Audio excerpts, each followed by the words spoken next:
Assalomu alaykum, hurmatli ishtirokchilar. Darsni boshlaymiz.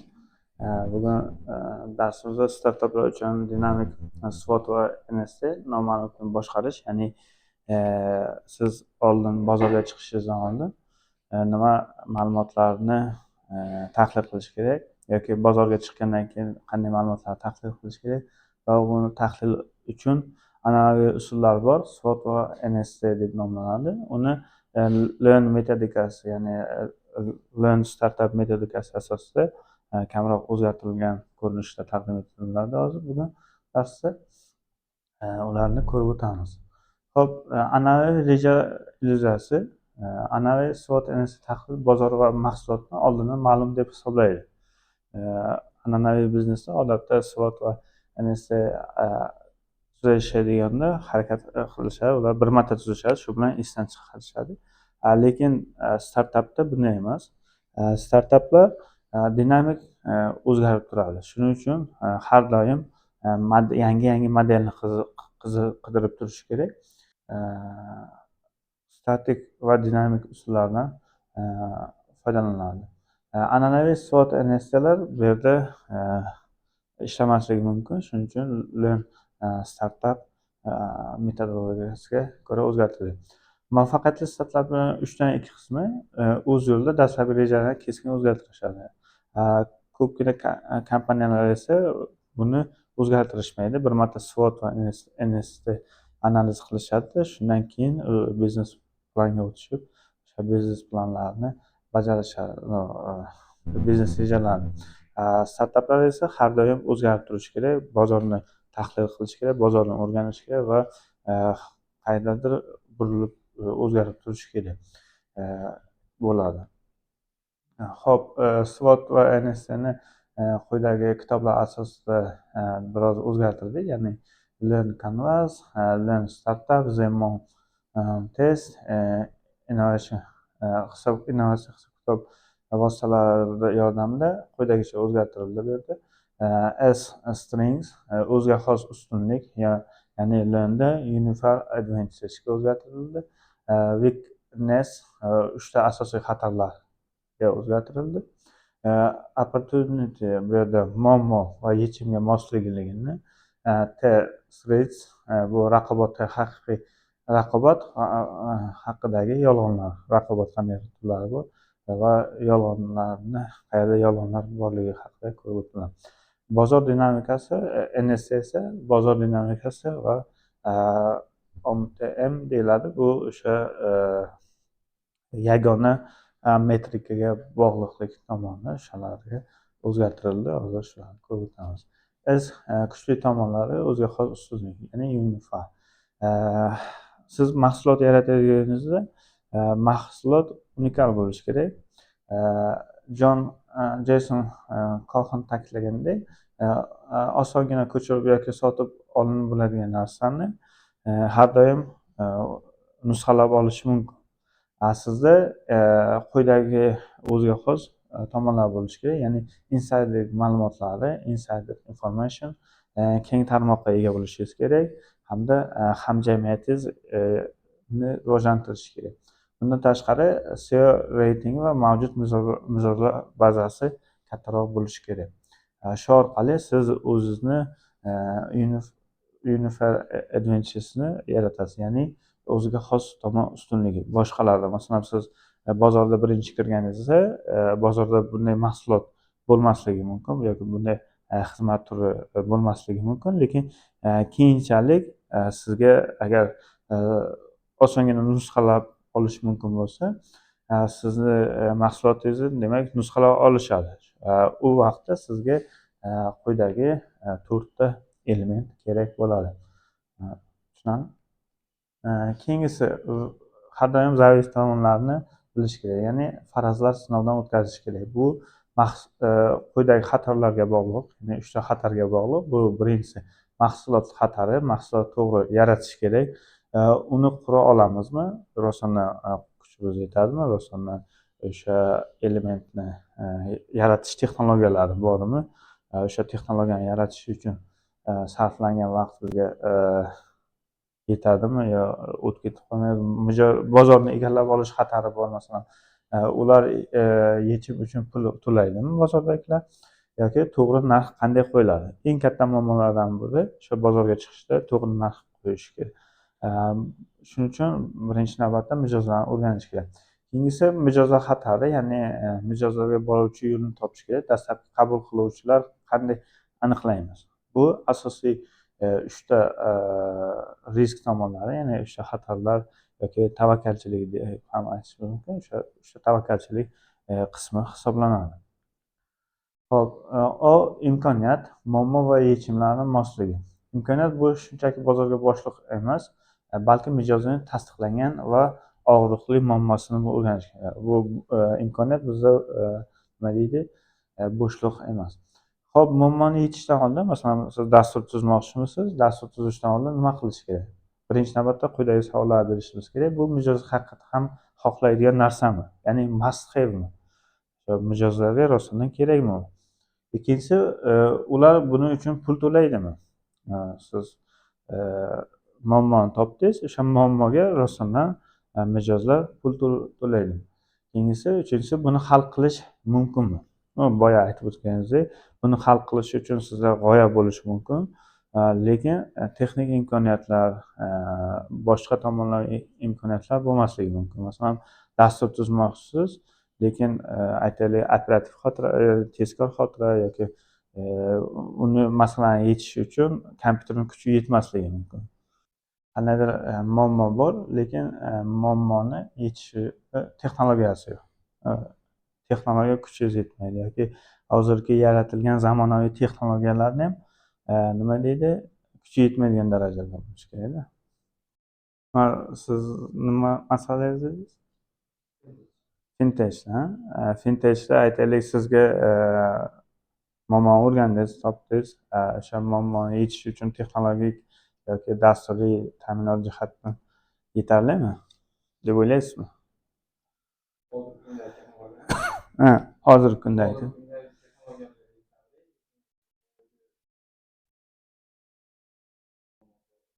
Ishontirish muammosi. Kimni ishontirmoqchisiz? Siz yaratgan texnologiyangiz rostdan yaxshi yoki mijozlar, siz teskari boryapsizmi? Oldin mahsulot yaratib, keyin mijozga ko'rsatmoqchimisiz? Muammoni o'rgandingizmi? Muammo rostdan o'sha tomonda muammo bormi? Oldin yechilmagan. Mana qarangda, mana 3 ta element bor bizda. Must have, viable, feasible. Keyin tasdiqlangan imkoniyat. Must have o'sha bu mijoz haqiqatan ham xohlaydimi bu narsani? Ya'ni o'sha muammo mijozda bormi? Muammo bor, lekin hali bunga yechim topilgan emas. Mana shunday g'oya yechim. Yechimni texnologiya jihatdan platformasida ishlab chiqib, dasturiy ta'minot jihatdan.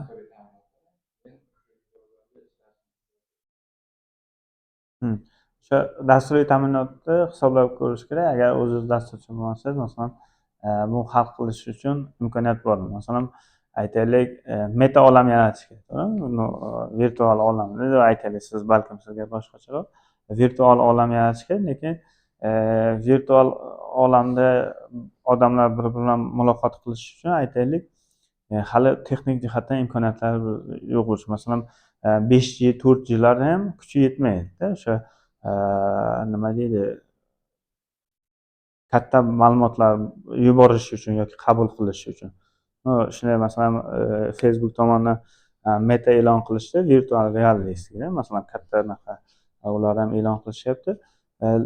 Lekin bunday olib qarasa, texnik imkoniyatlar yetmasligi mumkin. Chunki juda ham katta ma'lumot almashish kerak va virtual reallikni hosil qilish kerakda. Buning uchun asosan hozirgi kunda ko'proq texnik imkoniyatlar yoki dasturiy imkoniyatlar yetishmasligi mumkin.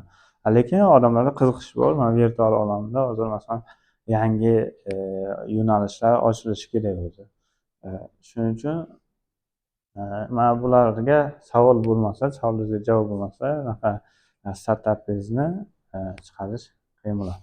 Keyingisi sof bozorda xatolar duch kelganingizda mijozlar bilan suhbatlashish kerak. Ya'ni "Zemmom test" degan kitob bor. O'sha testni o'sha kitobni o'qib chiqsangiz kengroq yoritilgan. Oraliq imkoniyatni tasdiqlash kerak. Ya'ni mijozlar bilan nima edi, suhbatlashgandan keyin, ya'ni ularni muammosini, ya'ni must have bo'lgan muammosini, u muammo katta bo'lishi mumkin. Sizda texnik imkoniyatlar hamda pul to'laydigan qismiga fokusni qaratish kerakda. Ya'ni must have muammosi bor, ya'ni eng kerakli muammosi bor. Uni masalan sizda u bilan kechishadigan texnologiya bor. Texnologiya ham hammasini qoplay olmaydi-da. Shuning uchun texnologiya o'sha qismi hamda o'sha pul to'lay oladigan darajada. Siz texnologiyani zo'rini, must have'ni to'liq egallashi mumkin, lekin pul to'lay olmasligi mumkin. Shuning uchun imkoniyat qismini yaratishga harakat qilish kerak. NST va PES dinamikasi, makro trendlar va tam-sam. Ya'ni tam-sam bu tam bozorning umumiy hajmi hisoblanadi. Ya'ni masalan dunyo miqyosida qaraganda butun dunyo oladigan bo'lsak, ya'ni sizni bozoringiz qanchalik kattaligini ifodalaydi. Keyingisi sam, biz xizmat ko'rsata oladigan bozor, ya'ni o'sha qismi, masalan katta varanka bo'lsa, tam o'sha barcha bozorni oladigan bo'lsak, siz masalan aytaylik iqtisod fintech bo'ladigan bo'lsa, fintech bozorning hajmi bu tam hisoblanadi. Keyin o'zingiz, ya'ni biz egallashimiz mumkin bo'lgan qismi esa som hisoblanadi. Tam, sam hamda som. Ya'ni siz egallashingiz, siz ham masalan fintech bo'lsa, birja uchun bo'lmasligi mumkin yoki siz faqat masalan kichik korxonalar uchun aytaylik, yoki finansiy yo'nalishda, ya'ni biznes iqtisodiyot yo'nalishida faqat aytaylik katta korporatsiyalar uchun bo'lishi mumkin yoki faqatgina aytaylik davlat tashkilotlari uchun bo'lishi mumkin. Bu mana shu somni ifodalaydi. Bundan tashqari bu bozorning bozor hajmi har doim o'zgarib turishi mumkin. Masalan aytyapti demografik siljich, masalan aytyapti 2030-yilga kelib AQShda 65 yoshdan oshganlar soni 72 millionga yetishi kutilmoqda. Natijada bu sog'liqni saqlash va uy yordam xizmatlari talablarini oshiradi, deyapti. Ya'ni xizmat ko'rsatish sohasini, uy-joy xizmat ko'rsatish sohasini, sog'liqni saqlash, ya'ni yosh katta bo'lgandan keyin nimada ehtiyoj paydo bo'ladi. Ya'ni sog'liqni har doim e'tibor berib turishga, parvarish qilishga nima deydi, ehtiyoj, ya'ni talab paydo bo'laydi. Natijada bu bizning bozor o'zgarishi mumkin. Tushunarlimi? Aytaylik sizni dasturingizdan kelib chiqadigan bo'lsa, sizni loyihadan kelib chiqadigan bo'lsa, agar masalan aytaylik kichik biznes bo'lsa, demak siz rivojlanishda asta-sekinlik bilan nimada katta bizneslarni ham, korporatsiyalarni ham qo'shib olyapsiz. Natijada sizda nimada somingiz o'zgaryapti. Keyin T-xarita, ya'ni raqobat haqidagi yolg'onlar. Ko'plar masalan bozorda aytadi, bitta bozorni egallaydi yoki men deydi bir nechta bozorni egallayman deb ko'pincha xato fikrlashadi. Ya'ni sababi o'zi bozorni sun'iy ravishda toraytirib yagona o'yinchi ekanligini o'zlari ishontirishadi yoki kichraytirishadi. Aytaylik, men faqat kichik biznes uchunman deydi, lekin kichik biznesda bunday nimada yo'q. Bunday g'oya yo'q, bunday texnologiya yo'q deydi. Lekin boshqa undan oldingi chiqqan loyihalar bo'lishi mumkin. Ularni keshishi mumkin. Natijada masalan katta biznesda ham, korporatsiyani dasturiy ta'minoti kichik biznesga ham ishlashi mumkin, lekin bir qismi sifatida, to'g'rimi? Shuning uchun harakat qilish kerak, bozorni aniqlash olishga. Bu yerda tavsiya etiladi monopolist bo'lishga. Monopolist bo'lsa, o'sha ko'proq sizni boshqa raqobatchilar kamayishini bo'lganligi uchun. Asosiy xatar raqobat miqyosi yetarlicha baholamaslik. Agar asl bozor umumiy palto bo'lsa deyapti, restoran bozori bo'lsa-chi? Masalan, siz boshlayapsiz, palto bozori yoki Britaniya taomlari, restoran deb misol keltirishyapti. Ular o'zaro kelishishi mumkin-ku. Restoran bilan Britaniya taomlari yo Palo Alto bular barchasi kesishishi mumkin-da. Shuning uchun siz faqat bozorni masalan restoran desangiz, boshqa masalan Palo Alto yoki Britaniya taomlari uchun yaratilgan startapchilar o'zaro kesishishi mumkin. Natijada siz bu yerda monopolist bo'lmaysizda. Xatardan qochish kerak. Ya'ni monopoliya va so'nggi o'yinchi ustunligi bor. Monopoliya siri ular o'z bozorini bir necha yirik bozor bilan birlashish sifatida ko'rsatib, e'tibordan chetda qolishga intilishadi. Masalan, Google'ga qaraydigan bo'lsak, qidiruv tizimi, mobil telefonlar uchun operatsion tizim, avtonom avtomobillar. Bunday qarasak, katta monopolistlardan biri. Ya'ni boshlanishi qidiruv tizimi juda ham ko'p o'ziga mijozlarga ega. Bundan tashqari mobil telefonlar uchun operatsion tizim, barcha Androiddan foydalanishadi, to'g'rimi? Bundan tashqari hozir harakat qilishyapti, avtonom avtomobillar ishlab chiqarishga qaratishgan. So'nggi o'yinchi usuli raqobatdan qochish sizga monopoliya beradi, lekin u kelajakda ham saqlab qolish kerak. Bu har doim o'zingizni ishlab kerak bo'ladi. Tarmoq effektlari xususiy texnologiya yoki miqyosiy iqtisodiyot orqali so'nggi va eng ustun o'yinchilar aylantiriladi. Ya'ni yangi texnologiyalar, so'nggi yechimlar orqali siz har doim yuqorida turishingiz mumkinligini ko'rsatadi.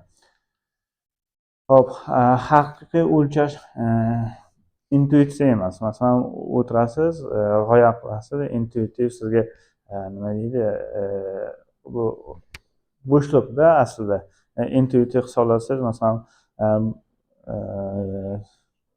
aytaylik, bitta mijozdan kelsa, aytaylik, bozorim shuncha, 10 ta mijoz kelsa, menda shuncha bo'ladi, 50 ta mijoz kelsa shuncha bo'ladi. Natijada o'zingiz ishlayverasizda, yolg'ondan ishlaysiz. Fikringizni o'ylaysiz, intuitsiya beradi sizga. Bitta ikkita mijoz kelib turgan bo'lsa, sizga intuitsiya beradi. Demak, bugun bitta keldi, ertaga ikkita keldi.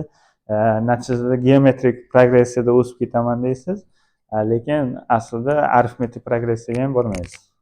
Bu intuitsiya orqali. Nima e'tibor berish kerak? Intuitsiyaga emas, haqiqiy dataga, ya'ni rostdan kelinadigan sizga ma'lumotlarni filtrlash kerak hamda innovatsion hisob-kitoblarni amalga oshirish kerak. Bu yerda eng katta xatarlardan biri bu shuhratparastlik ko'rsatkichi hisoblanadi. Bu nima? Ular o'z hissini beradi, lekin biznesni boshqarishga yordam bermaydi.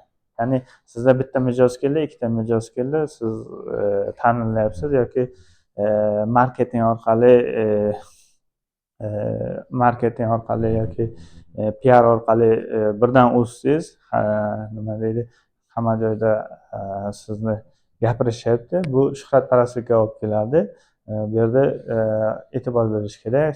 Shuhratparastlik o'sha PR orqali olishingiz mumkin, lekin real dataga, ya'ni mijozga borish uchun nima deydi, haqiqiy hisob-kitoblarni olib borish kerak. Haqiqiy ishlarni amalga oshirishimiz kerak.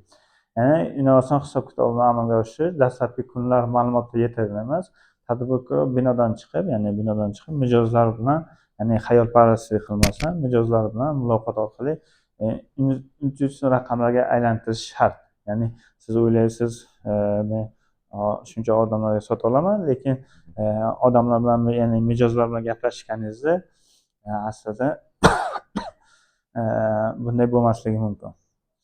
Biznes modelingizni ishlayotganini isbotlash uchun harakatga undaydigan actionable ma'lumotlar kerak bo'ladi. Ya'ni rostdan mijozlarga rostdan o'sha mahsulot kerakmi, yo'qligini bilishimiz kerak. Masalan, mijozlar bilan suhbat olib bordingizmi? biron marta. Ko'pchilik xatosi shundada, ya'ni o'ylashadi meni g'oyam zo'r, lekin mijozlar bilan nima deydi, suhbat olib borishmaydi. Natijada nima bo'ladi? Muvaffaqiyatsizlikka erishishadi yoki birinchi g'oyani ko'rsatishgandan keyin o'zgartirish kerak ularni. Ya'ni tadqiqot olib borib, agar feedback olgandan keyin yaxshi tomonlarni qildirib, bu haqida yana gaplashamiz. Yaxshi tomonlarni olib, yomon tomonlarini o'zgartirish kerak. Diqqat markazi muhim bo'lgan yagona ko'rsatkich, ya'ni one metric z meters deb ataladi. Shunga e'tibor berish kerak. Haqiqiy ko'rsatkichga, masalan, foydalanuvchilar sonigami yoki keladigan daromadgami bitta e'tibor, ya'ni bitta muhim metrika bo'lishi kerak. Yoki aytaylik, foydalanuvchilar soni oshishi, e'tibor bering, o'sha masalaga bog'liqda, muammoni yechgan yoki yechmaganligiga. Aytaylik, siz o'sha bozordagi muammoni o'rgandingiz, muammoni yechish uchun yechim berdingiz va o'sha muammoni yechishim sifatida rostdan foydalanuvchilar boshida sinab ko'rishi mumkin, lekin keyinchalik o'sha davom etyaptimi yo'qmi, mijozlar. Shunga e'tibor berish kerak, ya'ni bitta metrikaga doim qarash kerak. Learn Analytics quyidagi asosiy bosqichlar bo'ladi. Birinchi navbatda empatiya, muammoni tasdiqlash kerak. Yopishqoqlik, to'g'ri yechim va ishtirokni ta'minlash kerak. Viruslik, ya'ni foydalanuvchilarni o'stirish kerak. Ya'ni sizni muammoni yechimini taqdim etganingizdan keyin foydalanuvchilar ko'payib borishi kerak. Ikkinchisi daromad, ya'ni LTV va e'tibor berish kerak. Bu yerda o'sha real daromadlarga e'tiborni qaratish kerak. Ya'ni miqyos, bozorni qancha qismini egalladingiz, ya'ni qanchasini keyinchalik egallamoqchisiz, elementlardan iborat. Hal qiluvchi palla bu pivot yoki receiver, ya'ni siz muammoni yechish uchun aytgan yechimingiz bozorga chiqqandan keyin feedback olganingizdan keyin nima qilish kerak? Ya'ni feedback yaxshi yo yomonligiga qarab siz o'zgartirish amalga oshirish kerak yoki o'sha yo'lni tasdiqlab davom ettirishimiz kerak. Ko'pincha o'zgartiriladi ma'lum bir yo'nalishga. Asosiy e'tibor o'rganish va yo'nalishni o'zgartirishga qaratiladi. Pivot bu o'rganishga tayangan holda yo'nalishni o'zgartirishdir. Ya'ni mana bu yerda misolga qaraydigan bo'lsangiz, devorga urilganingizdan keyin yo'lni aylanib o'tishni ko'rsatmoqda. Mahsulot bozor mosligini e'tibor berish kerak. Asosiy e'tibor o'sish va optimallashtirishga qaratiladi. Ishlayotgan rejani tezlashtirish vaqti keladi. Agar ishlayaptimi, rejangiz rostdan to'g'rimi, uni tezlashtirib bozorni kengroq egallashga e'tibor berish kerak. Agar moslik bo'lmasa, raqamlar buni ko'rsatadi. Muvaffaqiyatsiz rejani optimallashtirishning yo'nalishini o'zgartiring. Muvaffaqiyatsiz bo'ldimi, demak yo'nalishni o'zgartirish kerak ekan. Xulosa, SWOT hujjat emas, yashash tarzi. Ya'ni SWOTni odatda katta korporatsiyalar tuzilganda bir marta tuzishadi, shu bilan chiqarishadi. Startaplarda esa u har doim o'rganib turish kerak. Ya'ni o'rganish kerak, qurish kerak, o'lchash kerak, ya'ni olingan natija datani ko'rishimiz kerak, yana qurish, yana o'rganish ishlarini amalga oshirishimiz kerak. Bu asosiy vazifamiz. Xatarlarni kamaytirish uchun ushbu sikldan tinimsiz foydalanish kerak. Ya'ni startap har doim o'rganib turish kerak. O'tgan darslarda aytib o'tdik, ya'ni startapchi har doim tadqiqot olib borishi kerak. Siz tadqiqot olib bormasangiz, ma'lumot bo'lmasa, mijozlardan sizga feedback olinmasa, u o'zgartirmasangiz, nima edi, mahsulotingizni sayqallay olmaysiz. O'ylaysiz, g'oyangiz yaxshi, zo'r ishlaydigan g'oya, bu nima edi, g'oyaligicha qolib ketadi. Amalda emas. Amalda bo'lish uchun har doim qurish, o'lchash, o'rganish kerak. Ya'ni o'rganish, qurish, o'lchash. Keyin o'lchash, qurish, o'rganish har doim bo'lishi kerak. Hop, asosiy resursni tugab qolmasdan oldin ishlaydigan biznes rejalarini, ya'ni plan B, C yoki Zlarni sinab ko'rish kerak. Plan A'ni bajaraman deb hamma resursni foydalanib, keyingi planlarni bajarish uchun nimada resurslar tugab qolsa, to'xtab qolishi mumkin. Shuning uchun harakat qilish kerak. Resurslar tugamasdan oldin boshqa biznes rejalarini ham sinab ko'rishga. Bozor sizni kutmaydi. Yaratilgan mahsulotning mijoz og'irligi da'vo ekanligini tasdiqlaydi va miqyosini kengaytirishimiz kerak ekan. Bu asosiy bugungi xulosalar. Savollar bo'lsa bemalol berishlaringiz mumkin.